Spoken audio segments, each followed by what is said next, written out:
Hello, my adorable friends.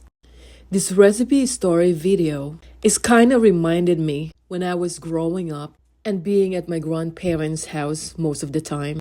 Cooking outside called dirty kitchen using firewood and three big boulder rocks, frying tilapia fish seasoned with just salt and pepper. I can smell this from miles away. Fresh vegetable that just picked up from my Lola's backyard. The sound of flickering fire and the oil when frying the fish and the boiling water is almost like a beautiful serenade. Living back then was always sustainable, using banana leaves to plate. And there's always more. We didn't have spinach, but we have kamote leaves. My Lola, I called her Nanay. She makes the most delicious dinengding.